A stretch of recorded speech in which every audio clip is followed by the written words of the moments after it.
کرک سے میں رمضان المبارک میں قرآن ترجمہ کے ساتھ پڑھنا چاہتا ہوں، آپ رہنمائی فرمائیں کہ کس مترجم کی تلاوت کروں؟ شکریہ۔ بالکل کسی مترجم کی تلاوت آپ نے نہیں کرنی، یہ بات یاد رکھیں۔ عام بندہ جب قرآن کا ترجمہ اٹھا کے اس میں غور و خوض شروع کرے گا، یہ گمراہی کا دروازہ کھلے گا۔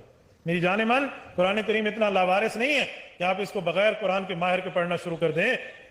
ڈاکٹری میڈیکل کی کتاب آپ بغیر ماہر کے نہیں پڑھتے، تو قرآن کریم بغیر ماہر کے آپ کیوں پڑھیں گے؟ ترجمے آپ کے لیے نہیں ہے، یہ طالب علم کے لیے، یہ انڈر کنسٹرکشن عالم کے لیے، جو ابھی زیر تعمیر ہے، یہ اس کی مدد کے لیے۔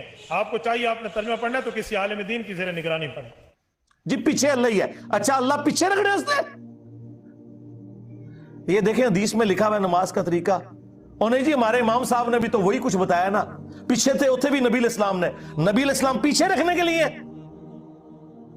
میرے نبی سا ہے ہی کوئی نہیں، تیرے بابے تھے شاہ ہی کوئی نہیں،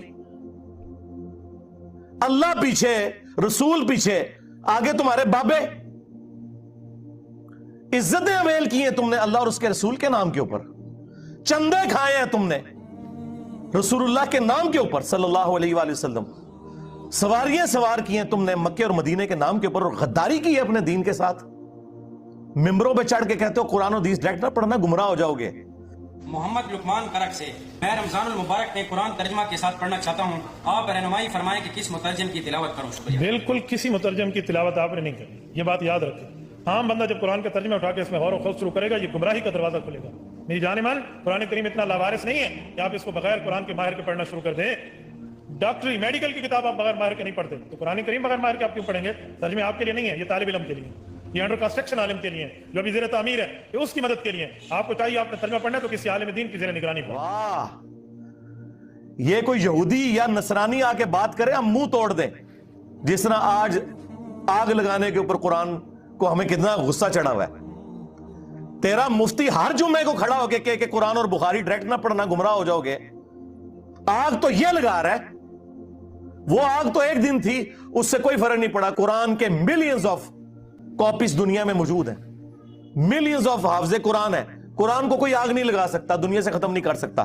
اصل جو چور چھپا ہوا ہے نا، وہ تیرے اندر چھپا ہوا ہے، جو یہ علماء ہے، شیاطین، جنات اور انسانوں میں سے شیاطین، جو تمہیں یہ کہنے قرآن دی ڈائریکٹ نہ پڑھنا، گمراہ ہو جاؤ گے۔ اور تم کہتے ہو مفتی صاحب نے فرما دیا، سبحان اللہ۔ دنیا میں اگر کوئی مفتی صاحب لمبی داڑھی اور پگڑی اور ہاتھ میں تسبیح کے ساتھ آپ کو کوئی 2 نمبر چیز دے دیں، آپ ایک استری خریدنے کے لیے جائیں اپنے کپڑے کرنے کے لیے، اور اس پہ جعلی مور لگا کے وہ بندہ آپ کو وہ استری دے دے، اور آپ کو بعد میں پتا چل جائے اس نے دھوکہ کیا ہے، تو آپ کیا کہیں گے؟ مفتی صاحب نے فرما دیا استری شریف۔ آپ غصے میں بھرے ہوئے جائیں گے اور کہیں گے کہ تو داڑھی رکھ کے بےایمانیاں کر رہا ہے، کہیں گے نا۔ تو یہ داڑھی والے جو مولوی ممبروں پہ چڑھے ہوئے جھوٹ سکھا رہے ہیں آپ کو، ان کو کبھی آپ نے کہا نہیں؟ آپ فرق دیکھ لیں، جہاں آپ کی دنیا کا نقصان ہوتا ہے نا، نہ آپ کو مفتی کی داڑھی نظر آتی ہے، ہو سکتا ہے آپ جا کے آگ لگا دیں اس کی داڑھی کوئی، لیکن جہاں آپ کا دین کا نقصان ہو رہا ہے، آپ کہتے ہیں مفتی صاحب نے فرما دیا، وہاں ہم لاکھ چیختے رہے کہ یار یہ مفتی صاحب آپ کو اپنے بابوں کا دین بتا رہے ہیں، کتابوں میں دین کچھ اور لکھا ہوا ہے، ٹس سے مس نہیں ہوتے۔ تو یہ قرآن کی توحید کا ٹیسٹ نہیں تھے پاس کر رہے، تو یہ ترجمے انہوں نے کمائیوں کے لیے کیے تھے، یہ تو کوئی نہیں کہا کمائی کے لیے کیے، تو اسی لیے کیے تھے کہ پبلک کو پتا چلے قرآن میں کیا لکھا ہوا ہے، وہ آپ پڑھنے نہیں دے رہے۔ ہمارے ایک شیعہ دوست ہیں عالم دین، ماشاءاللہ بہت اچھا کام کر رہے ہیں، ان کا ایک جملہ گولڈن جملہ ہے، انہوں نے کہا کہ آج کوئی غیر مسلم آ کے آپ سے یہ کہے کہ میں مسلمان ہونا چاہتا ہوں یا ابھی ہوا ہوں، مجھے بتائیں میں نے اسلام کو سٹڈی کرنا ہے کہ اسلام کی مجھ سے کیا ریکوائرمنٹ ہے، میرا خدا مجھ سے کیا چاہتا ہے، میرا اللہ مجھ سے کیا ڈیمانڈ کرتا ہے، تو آپ اسے کون سی کتاب پڑھنے کے لیے دیں گے؟ تو ساروں کا جواب یہ ہوگا جی قرآن پڑھنے کے لیے دیں گے۔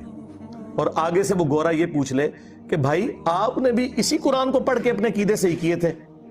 ہاں، تو منہ اڑ کے بیٹھ جاؤ گے۔ اس کا جواب یہ نہیں ہوگا کہ میں نے، میرے پرکھے جو بھی کسی نے نہیں قرآن ترجمے نال پڑھا ایسی، اللہ دے فضل نال جدوں انہوں نے کلمہ پڑھا ہوں تک کسی نے قرآن ترجمے نال نہیں سے پڑھا۔ اس کی وجہ میں آپ کو بتا دیتا ہوں، قرآن کا ترجمہ